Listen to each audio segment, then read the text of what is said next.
देखो देखो कौन आया। भारत माता की वंदे वंदे। भारत माता की वंदे वंदे। देखो देखो कौन आया। हरियाणा प्रदेश के लाडले, भारतवर्ष के गौरव, संपूर्ण विश्व के लोकप्रिय राजनेता, जो युवाओं की प्रेरणा है, बुजुर्गों का मान है, माताओं बहनों के रक्षक हैं और किसान के हितैषी हैं, जो स्वयं को इस भारत देश का प्रधान सेवक कहते हैं, वो आज हम सबके बीच यहाँ उपस्थित है। जोरदार करतल ध्वनि के साथ दोनों हाथ उठाकर हम उनका स्वागत करें, अभिनंदन करें। भारत माता की, भारत माता की वंदे वंदे। भारतीय जनता पार्टी जिंदाबाद। और स्वागत की इस कड़ी में जिस प्रकार भारत की पहचान हरियाणा का किसान और उसी किसान की मेहनत का प्रतीक हमारे खेता में जो देसी बाड़ी और कपास के टिंडे का गुलदस्ता देने खातर मैं हमारे हरियाणा के माननीय मुख्यमंत्री नायब सैनी जी से अनुरोध करूंगी कि वो हमारे बीच भारतवर्ष के न सिर्फ बल्कि संपूर्ण विश्व के लोकप्रिय राजनेता जो हमारे बीच पहुंचे हैं, उनका टिंडों के गुलदस्ता देकर स्वागत करें, अभिनंदन करें। हमारे आप सबसे अनुरोध की जोरदार करतल ध्वनि के साथ आप माननीय प्रधानमंत्री जी का यहां इस मंच पर पहुंचने पर स्वागत, अभिनंदन के साथ आप उनका मान बढ़ाएं, सम्मान बढ़ाएं। और इसी प्रकार जिस प्रकार हरियाणा के लोग सच्चे सुच्चे भाव के हैं, ऐसे ही सुच्चे लाल चंदन के मनकों की माला पहनाकर ऐसे संत पुरुष स्वरूपी हमारे मोदी जी जो हमारे बीच पहुंचे हैं, उनका स्वागत, अभिनंदन हमारे माननीय मुख्यमंत्री जी कर रहे हैं।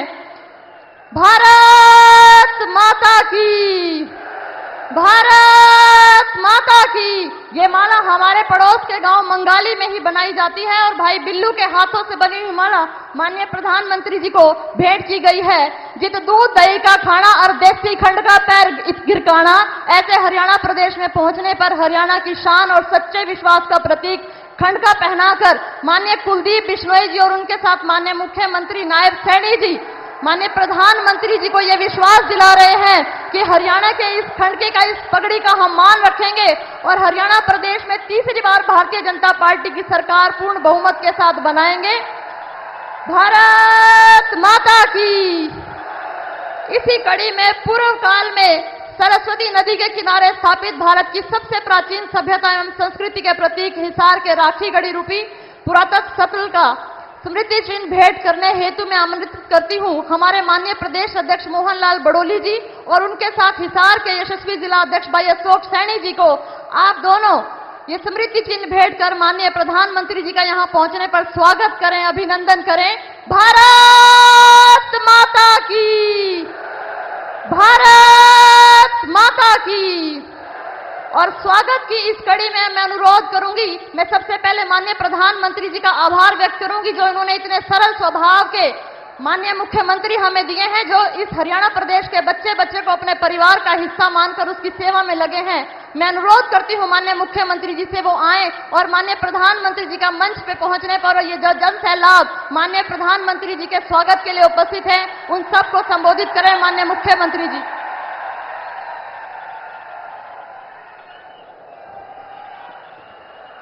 भारत माता के, भारत माता के। हम सबका ये परम सौभाग्य है महाराजा अग्रसेन जी की ये नगरी आज माननीय प्रधानमंत्री जी हरियाणा की इस ऐतिहासिक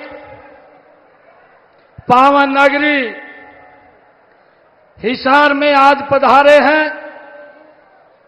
मैं आप सब की तरफ से हरियाणा के कोटि कोटि निवासियों की तरफ से आदरणीय प्रधानमंत्री जी आज आपकी ये तीसरी जन आशीर्वाद रैली है और मैं तीनों रैलियों में हरियाणा का जो आपके प्रति प्यार और विश्वास देख रहा हूं, आज हिसार की इस विशाल सभा को देखने के बाद एक बात कहना चाहता हूं कि भारतीय जनता पार्टी हरियाणा में इतिहास बनाने जा रही है। माननीय प्रधानमंत्री जी,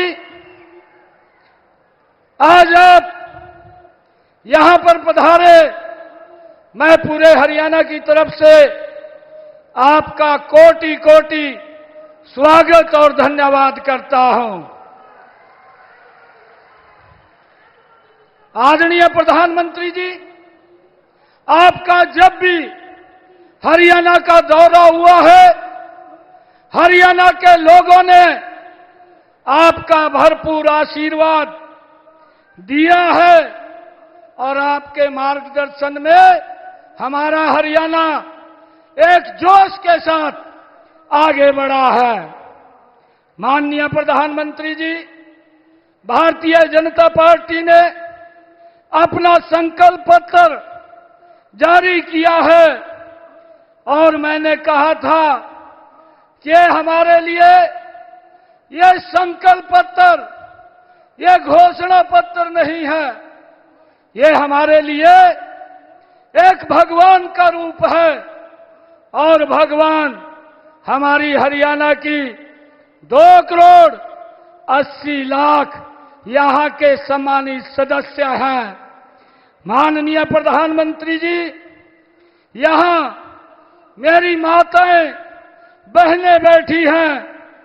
आपने मुझसे कहा था कि गैस के सिलेंडर के दाम कम कर दो।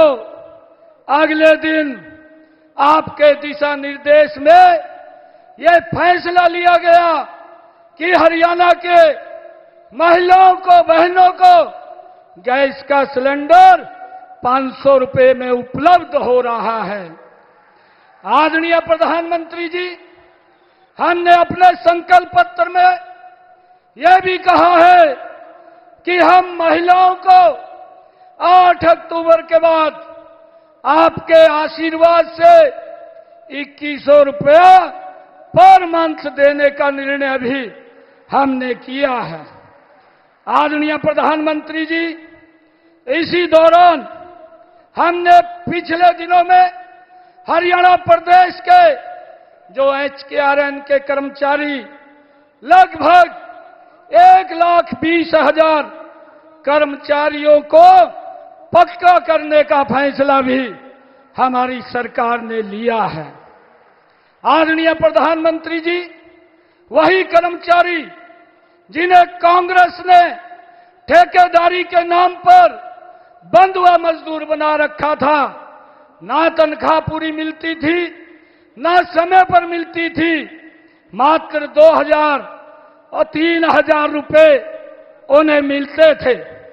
आज हमारे उन सब कर्मचारियों को 15 से 25,000 रुपए तक और उस गुलामी की, ठेकेदारी की गुलामी से भी मुक्ति दिलाने का काम ये हमारी सरकार ने किया है।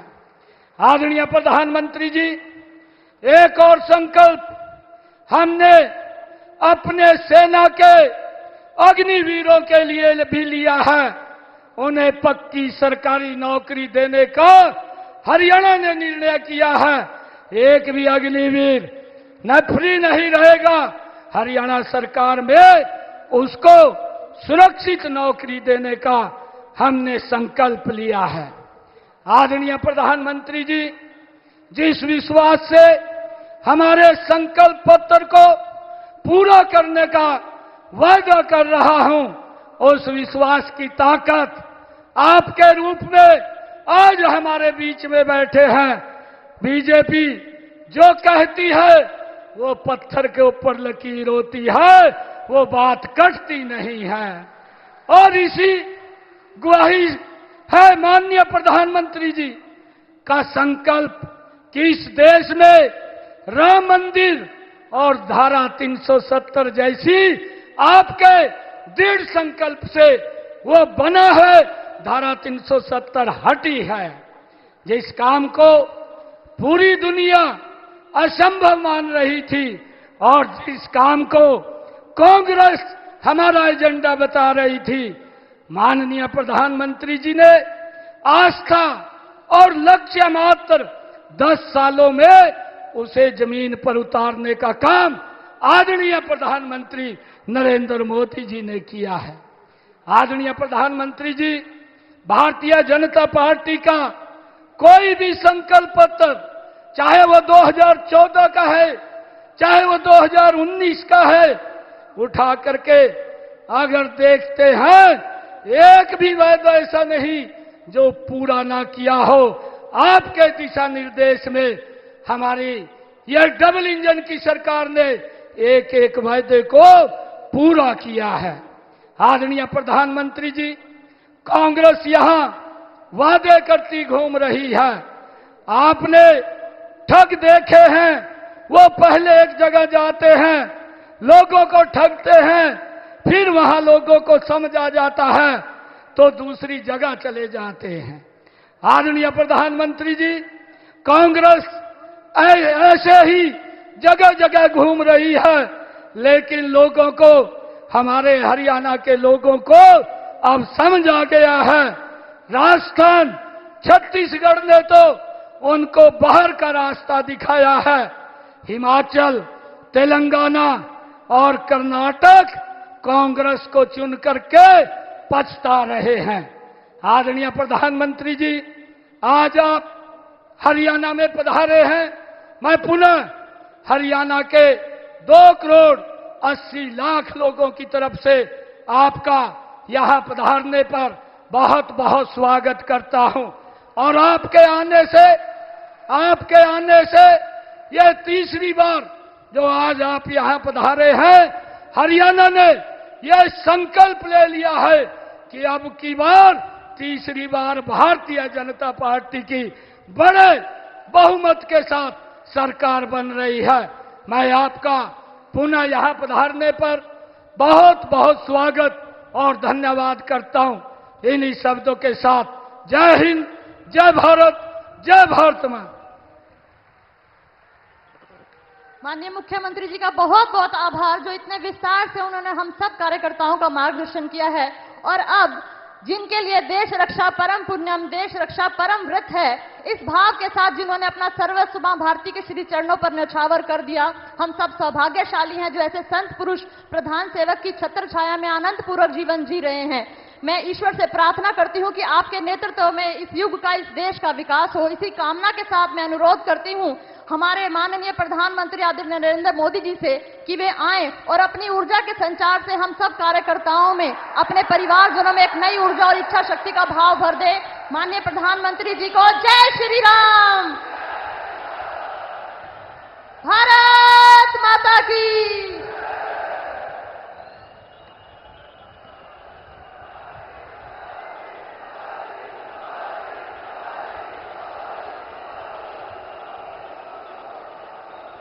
भारत माता की, भारत माता की। सबते पहलम ते सारे बुजुर्गाना, भाई बहना और नौजवान साथियों ने राम राम।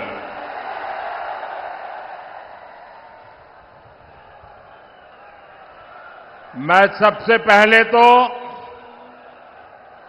आप सबकी क्षमा मांगना चाहता हूं, क्योंकि हमारी पार्टी के यहां के साथियों ने ये जो पैंडल बनाया वो छोटा पड़ गया और इतने ही लोग बाहर धूप में तप रहे हैं। जो लोग धूप में तप रहे हैं उनको जो असुविधा हुई, इसके लिए मैं क्षमा मांगता हूं। लेकिन मैं आपको विश्वास दिलाता हूं, आप ये जो तप कर रहे हैं ना, ये आपका तप बेकार नहीं जाने दूंगा। विकास करके लौटाऊंगा। साथियों, अग्रोहा धाम, गुरु जंबेश्वर,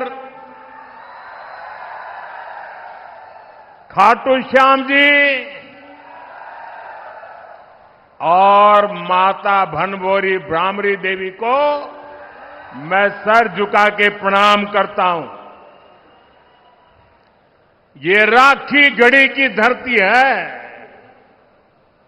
ये क्षेत्र देश प्रेम और प्रकृति प्रेम दोनों के लिए जो बलिदान दिए गए हैं, उसको यहां के लोग आज भी स्मरण करके पूरी मानव जात को प्रेरणा देते हैं। यहां अंग्रेजों की क्रूर तोपों के भी जख्म है, तो यहां पेड़ों की रक्षा के लिए बिश्नोई समाज के तप और त्याग की मिसालें भी हैं।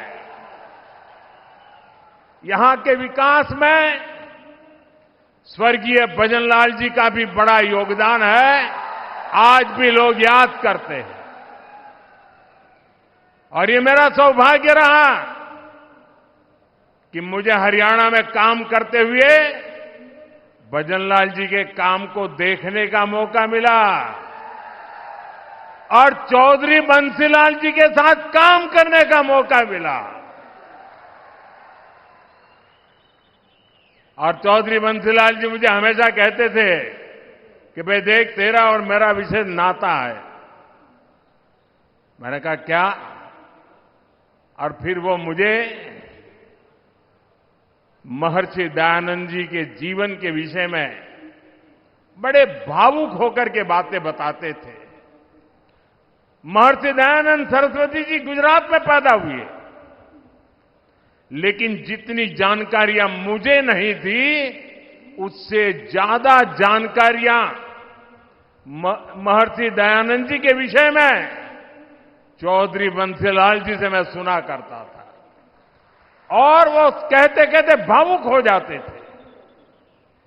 साथियों, मेरा सौभाग्य रहा है, हरियाणा ने मुझे बहुत कुछ दिया है, बहुत कुछ सिखाया है। मैं हरियाणा के विकास में योगदान देने वाली हर संतान को नमन करता हूं। आज सरदार भगत सिंह जी की जयंती पर भी मैं उन्हें श्रद्धा सुमन के साथ प्रणाम करता हूं। साथियों, हरियाणा की माताओं बहनों ने यहां एक नारा दिया है, म्हारा हरियाणा नॉन स्टॉप हरियाणा। हरियाणा का विकास ऐसे ही नॉन स्टॉप चलते रहना चाहिए। इसलिए हरियाणा तीसरी बार भाजपा को मौका देने का मन पक्का कर चुका है।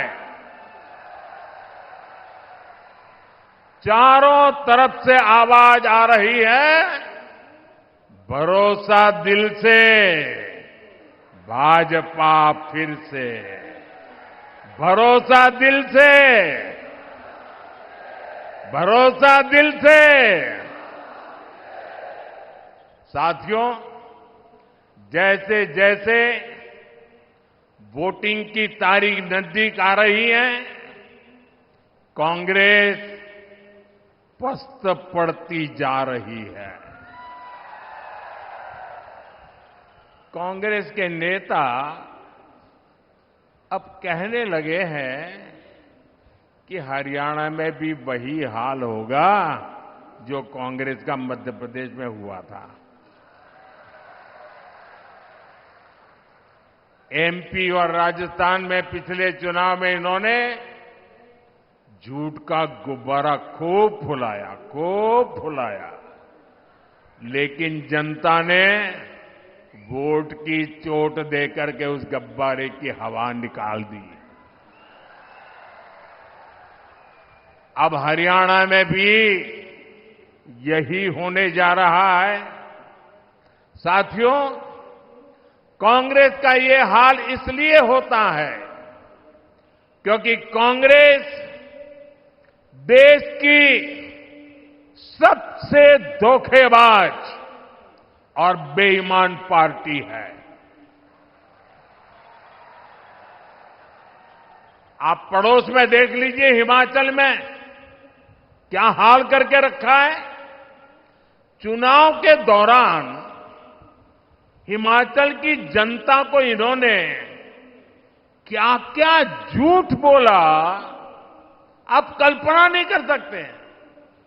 अब सरकार बनने के बाद कांग्रेस ने अपने वायदों से पल्ला झाड़ लिया है।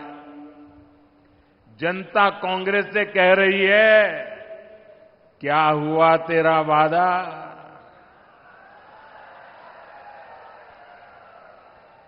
और कांग्रेस जनता से पूछ रही है, तुम कौन?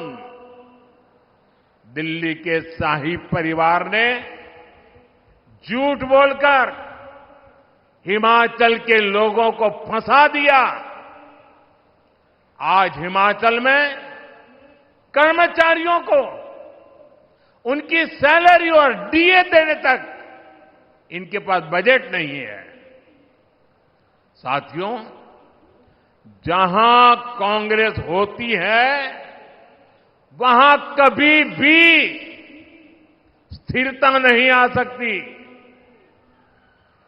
जो पार्टी अपने नेताओं के बीच एकता नहीं ला सकती, वो राज्य में स्थिरता कैसे लाएगी? आप देख रहे हैं कि कैसे यहां कांग्रेस में मुख्यमंत्री बनने के लिए मारामारी मची है। बापू भी दावेदार है और बेटा भी दावेदार है, और दोनों मिलकर बाकियों को निपटा में लगे हैं। और ये सब देख करके हरियाणा के जागरूक नागरिक कांग्रेस को निपटाने में लग पड़े हैं। कुछ लोग ऐसे हैं जिन्होंने तन मन धन से दिल्ली के शाही परिवार की सेवा की है। अब वो भी पूछ रहे हैं कि उनसे क्या गलती हुई। यहां कांग्रेस का हर गुट, हर सीट पर एक दूसरे को पटखनी देने में ही लगा हुआ है। साथियों, इस गुटबाजी के बीच कांग्रेस में दलितों और पिछड़ों के लिए दरवाजे एकदम बंद है। कांग्रेस जानती है कि दलित उसको वोट नहीं देता, इसलिए वो पूरे दलित समाज से नफरत करती है। आप खुद देखिए, कांग्रेस के राज में गोहाना में दलितों पर अत्याचार हुआ, कांग्रेस चुप रही। कांग्रेस के राज में मिर्चपुर कांड हुआ, कांग्रेस चुप रही। कांग्रेस के राज में दलित बेटियों के साथ अत्याचार हुआ, अन्याय हुआ, कांग्रेस चुप रही। आज कांग्रेस का शाही परिवार कह रहा है कि दलितों और पिछड़ों का अमेरिका में जाकर के बोले वो दलितों पिछड़ों का आरक्षण खत्म कर देंगे। कांग्रेस ने दलितों पर जो अत्याचार किया है उसे दलित समाज कभी भी भूल नहीं सकता। इसलिए मैं हरियाणा में जहां भी गया, मैंने देखा कि कांग्रेस को कोई भी घुसने नहीं देता। साथियों, भाजपा सर्व समाज की भागीदारी सुनिश्चित कर रही है। हमारे मुख्यमंत्री सैनी जी सबको साथ लेकर आगे बढ़ रहे हैं। अब देखिए, हमारी सरकार ने हरियाणा के मुख्यमंत्री निवास का नाम कबीर कुटीर रखा है। यहां हिसार में ही दलित परिवारों में भी जो वंचित है, उनके बच्चों के लिए बने कबीर छात्रावास का फंड भी भाजपा ने बढ़ाया। भाजपा सरकार वंचितों को सिर्फ सहारा देती है, इतना नहीं, बल्कि उनके सपनों को उड़ान भी देती है। साथियों, जिनको कोई नहीं पूछता, मोदी उनको पूजता है।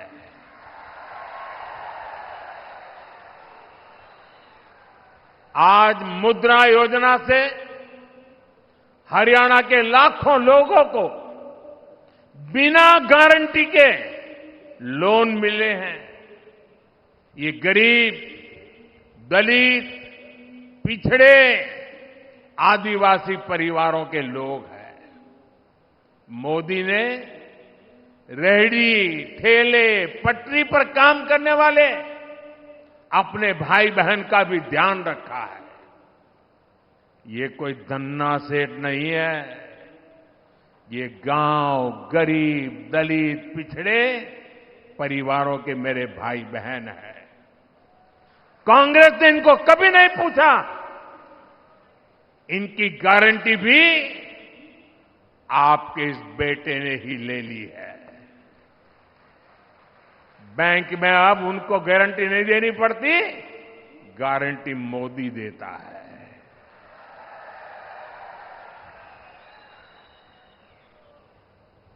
इनको भी पीएम स्वनिधि योजना से हजारों रुपए की मदद बिना गारंटी के बैंक से मिली है। साथियों, कांग्रेस इतना बड़ा स्वार्थी दल है कि उसे वोट के अलावा कुछ नहीं दिखता। कांग्रेस ने किसानों को भी हमेशा वोट बैंक के रूप में ही देखा है। कांग्रेस ने हमेशा किसानों को पानी के लिए तरसाया है, जबकि भाजपा उनकी समस्याओं का समाधान कर रही है। मैं हिसार, सिरसा, भिवानी, फतेहाबाद के किसानों की समस्याओं को समझता हूं। हिसार के कुछ हिस्सों में जो सेम की समस्या आ रही है, उसकी जानकारी भी सरकार को है। इसका समाधान करने के लिए भी सरकार बनने के बाद प्रयास तेज किए जाएंगे। साथियों, कांग्रेस यहां किसानों के लिए बड़ी बड़ी बातें करती है, लेकिन आपको भूलना नहीं है, हुड्डा जी सरकार तो 2 रुपये के मुआवजे वाली सरकार थी। हर किसान को याद है, ये 2 रुपया मुआवजे वाली सरकार। फर्क देखिए दोस्तों, ये भाजपा सरकार है जो बिना मांगे देश के 10 करोड़ से ज्यादा किसानों को पीएम सम्मान निधि हर वर्ष 6,000 रुपया सीधे उनके बैंक में खाते में जमा करती है, उनके सम्मान की चिंता करती है। और वो लोग 2 रुपये का मुआवजा। क्या हमारे हरियाणा के किसानों का अपमान करते समय आपको शर्म नहीं आई? ये सम्मानित किया जाता था। इसलिए मैं आज आप लोगों को हाथ जोड़ करके काम दे रहा हूं और मुझे विश्वास है आप इस काम को करने में कभी पीछे नहीं हटेंगे। जब भी कांग्रेस के लोग आपसे किसानों की बात करें, आप उनसे एक बात पूछोगे? जरा जोर से बोलिए ना, पूछोगे? जरा उनको पूछना कि आप जो हरियाणा में बड़ी बड़ी बातें करते हो, बड़ी बड़ी घोषणाएं कर देते हो, तारे तोड़ करके लाने की बातें कर रहे हो। अरे भाई, तुम्हारी कर्नाटका में सरकार है, तेलंगाना में सरकार है, हिमाचल में सरकार है, कुछ तो लागू करके दिखाओ। जरा इसको इतना पूछ लीजिए। ये यहां बातें करते हैं और वहां लागू नहीं करते हैं। कर्नाटका में इनकी सरकार है, वहां कांग्रेस सरकार बनने के बाद सैकड़ों किसान आत्महत्या कर चुके हैं। सच्चाई यही है कि कांग्रेस देश के किसानों के जान की दुश्मन है। वो सिर्फ किसानों को झूठ बोल सकती है। यहां कांग्रेस ने एमएसपी पर भी आपसे सिर्फ झूठ बोला है। सच्चाई यह है कि यहां भाजपा की सरकार 24 फसलों को एमएसपी पर खरीद रही है, जबकि कांग्रेस शासित राज्यों में इक्का दुक्का फसलें ही एमएसपी पर खरीदी जाती है। आप मुझे बताइए, ऐसी धोखेबाज कांग्रेस पर क्या हमारे किसान भरोसा कर सकते हैं क्या? हाथ ऊपर नहीं, मुंह से बोलिए। भरोसा कर सकते हैं क्या? साथियों, हरियाणा का भरोसा तो भाजपा पर ही है। बीते 1 दशक में भाजपा ने यहां विकास को नई गति दी है। यहां चारों तरफ चौड़ी सड़कों का जाल बिछाया गया है। आज 5 जोड़ी वंदे भारत ट्रेनें ये मेरे हरियाणा में चलती है।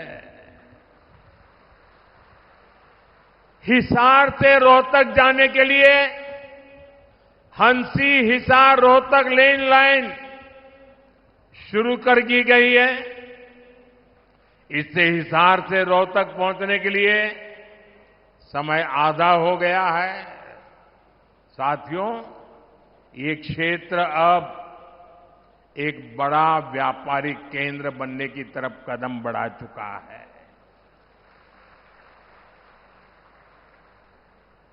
हिसार एयरपोर्ट बनने से यहां नए उद्योगों को बढ़ावा मिलेगा। और आज मुझे बता रहे हैं कि इतना बड़ा जहाज पहली बार यहां उतरा है और मुझे आने का सौभाग्य मिला है।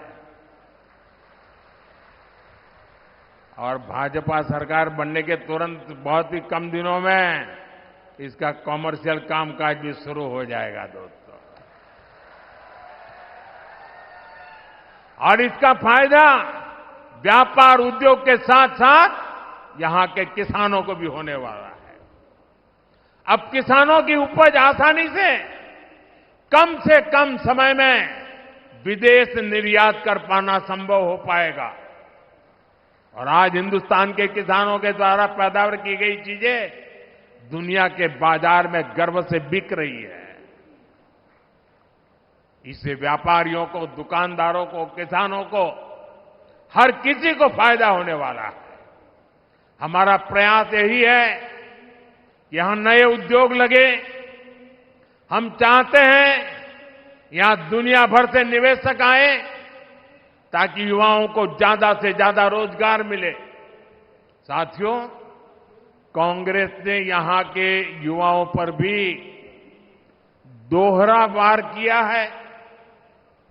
एक तो कांग्रेस के समय में बिना खर्ची पर्ची के सरकारी नौकरी नहीं मिलती थी।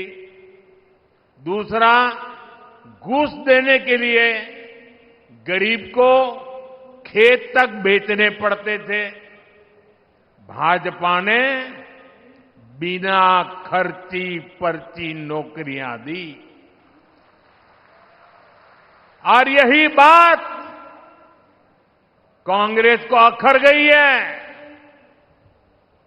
इसलिए कांग्रेस की भर्ती रोको गैंग ने युवाओं को नौकरियां देने पर ब्रेक लगवा दिया। कांग्रेस की भर्ती रोको गैंग को इस चुनाव में मेरे सभी नौजवान उनको जरा सबक सिखाइए ताकि आपके भविष्य को ताला लगाने का पाप न करे। साथियों, कांग्रेस सिर्फ लूट खसूट ही नहीं करती बल्कि निर्लज्जता से उसका बचाव भी करती है। कांग्रेस के राज में कैसे दलालों और दामाद का ही बोलबाला था, ये मैंने हरियाणा की जनता के सामने रखा। अगर किसी को पछतावा होता, किसी को अगर दो आंख की भी शर्म होती, तो वो हरियाणा की जनता से माफी मांगता। लेकिन कांग्रेस के लोगों ने आपसे माफी नहीं मांगी, बल्कि बड़ी बेशर्मी से दलालों और दामाद का बचाव कर रहे हैं।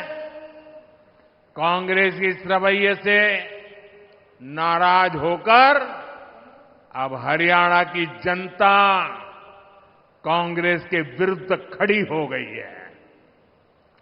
अब जनता खुद इनका कच्चा चिट्ठा बाहर निकाल रही है।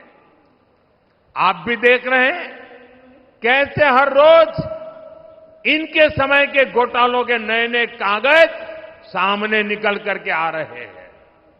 साथियों, हरियाणा के लोग हर गांव, हर गांव सह सकते हैं, लेकिन हरियाणा के लोग देश के विरुद्ध कोई बात सह नहीं सकते।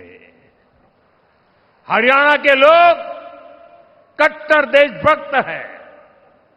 देश की बात आती है तो हरियाणा वाले सब कुछ बुलाकर एकजुट खड़े हो जाते हैं।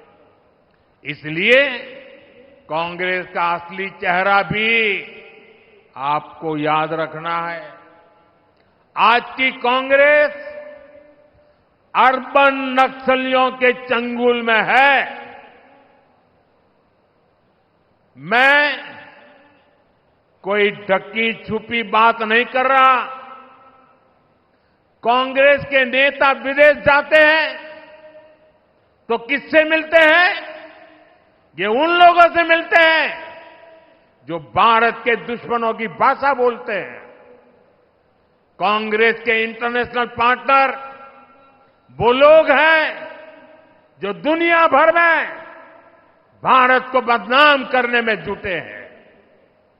विदेश में जाकर कांग्रेस के नेता वही भाषा बोलते हैं जो भारत का बुरा चाहने वालों को पसंद आती है। आप भी सोचिए, आखिर क्यों पाकिस्तान कांग्रेस का समर्थन करता है? कांग्रेस की नीतियों को पाकिस्तान को पसंद आती है। साथियों, हरियाणा के लोगों को कांग्रेस के वादों इरादों से बहुत सावधान रहना है। कांग्रेस ने कहा है कि वो जम्मू कश्मीर में फिर से 370 वापस लाना चाहती है। कांग्रेस फिर से पत्थरबाजी और बम बंदूक को हवा देना चाहती है।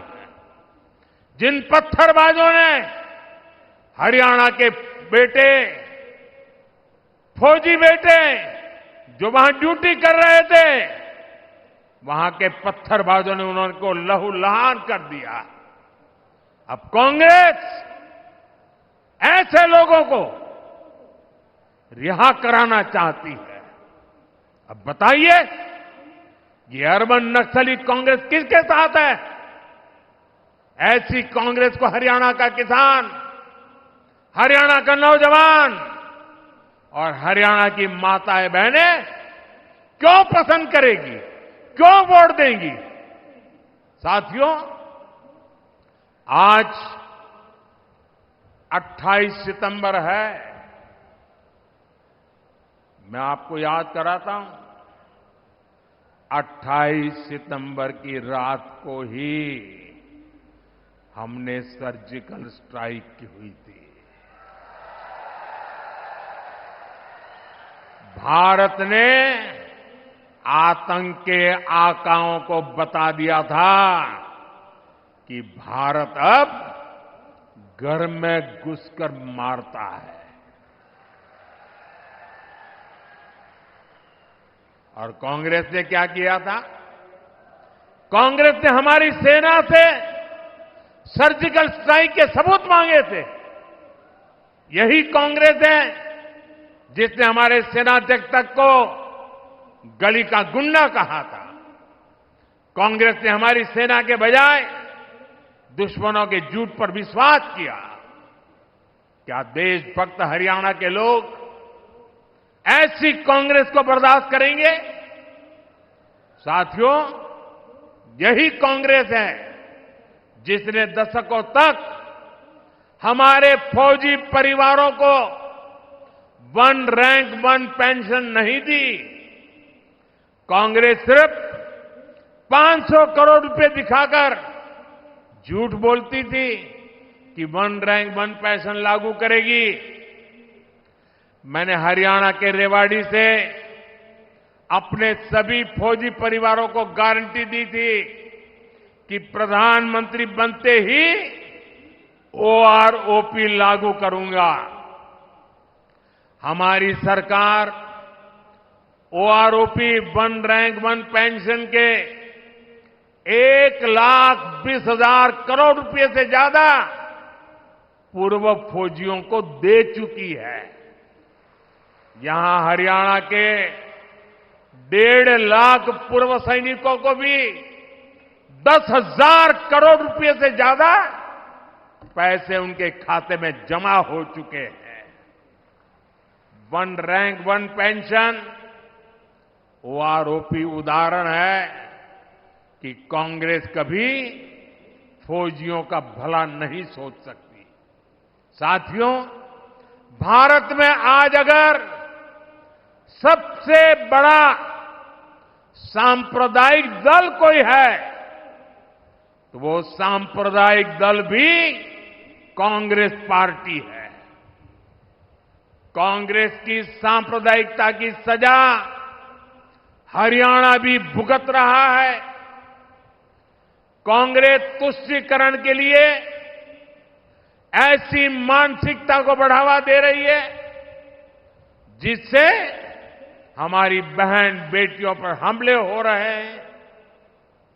आपने कांग्रेस के विधायक की धमकी जरूर सुनी होगी।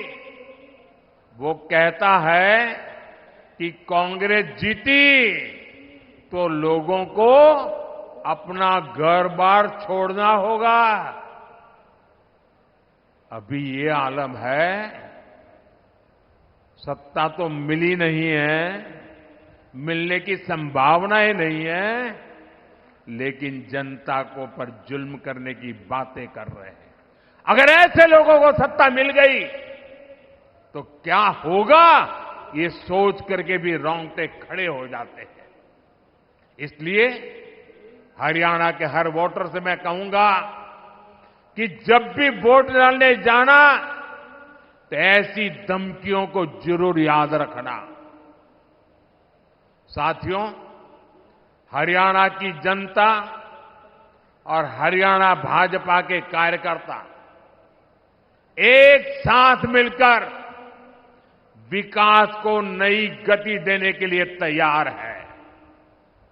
ये मेरा सौभाग्य है कि मुझे बूथ स्तर के भाजपा कार्यकर्ताओं से पिछले दिनों उन सबसे बातचीत करने का अवसर मिला।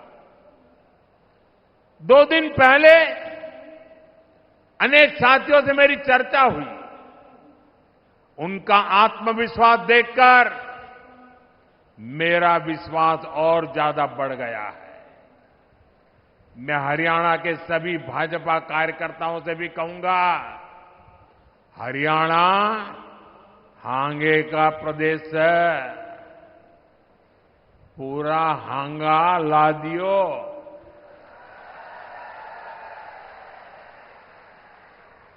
हमें दिन रात जुटना है। बूथ तक के सारे साथी लाने पड़ेंगे। इनके सारी कसर काट दियोगे। साथियों, चुनाव लोकतंत्र का इतना बड़ा उत्सव है, इसमें सभी कार्यकर्ताओं का साथ आना जरूरी है। सभी ने मना के साथ ला लियो, तीसरी बार फिर सरकार बनाना ही है। और मैं अभी जब नीचे सबसे मिल रहा था तो सब पुरानी पुरानी बातें याद करा रहे थे। कई लोग बता रहे थे, आप मेरे घर आए थे, आपने मेरे यहां खाना खाया था, आप मेरे स्कूटर पर आए थे। सारे पुराने पुराने साथी अभी मिलते हैं तो याद कराते हैं। एक साथी ने याद कराया कि मैं जब यहां चुनाव लड़वाता था हरियाणा में, बोले वो मंत्र जरूर दीजिए। मैं हमेशा कहता था सबसे मजबूत मेरा पोलिंग बूथ, यही हमारा मंत्र होना चाहिए। और मैं आज हिसार में सार्वजनिक रूप से कहता हूं, मैं हर भाजपा समर्थक को, हर भाजपा कार्यकर्ता को कहूंगा कि आप कागज पे 5 परिवार के नाम लिख दीजिए और तय कीजिए कि इन 5 परिवारों के सबके वोट पड़ेंगे और भाजपा के कमल पर ही बटन दबेगा। अगर एक एक कार्यकर्ता 5 परिवार की चिंता कर ले आने वाले 5 दिन 6 दिन, मैं पक्का मानता हूं हरियाणा में पुराने सारे रिकॉर्ड टूट जाएंगे। मैं एक बार फिर इतनी बड़ी संख्या में यहां आने के लिए आप सभी को धन्यवाद देता हूं। हमारे सभी उम्मीदवारों से मेरा आग्रह है, जरा आगे आ जाएं।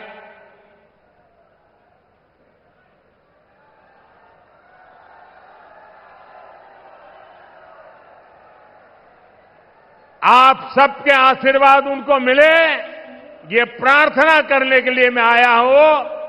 मेरे साथ बोलिए, भारत माता की, भारत माता की, भारत माता की। बहुत बहुत धन्यवाद। माननीय प्रधानमंत्री जी का बहुत बहुत आभार, बहुत बहुत धन्यवाद। आप सफेद चोले में संत हैं और संतों के वचन कभी खाली नहीं जाते। आप देखिएगा कि बहुत जल्दी हरियाणा प्रदेश से कांग्रेस पूरी तरह से बाहर और हरियाणा प्रदेश में भारतीय जनता पार्टी की पूर्ण बहुमत की सरकार बनेगी ही बनेगी। एक बार फिर माननीय प्रधानमंत्री जी का आभार व्यक्त करते हुए मैं आए हुए इस जन सैलाब का भी आभार व्यक्त करती हूं। आने वाला समय हम सब के लिए शुभ रहे। इन्हीं शब्दों के साथ भारत माता की, भारत माता की, जय हिंद, जय भारत।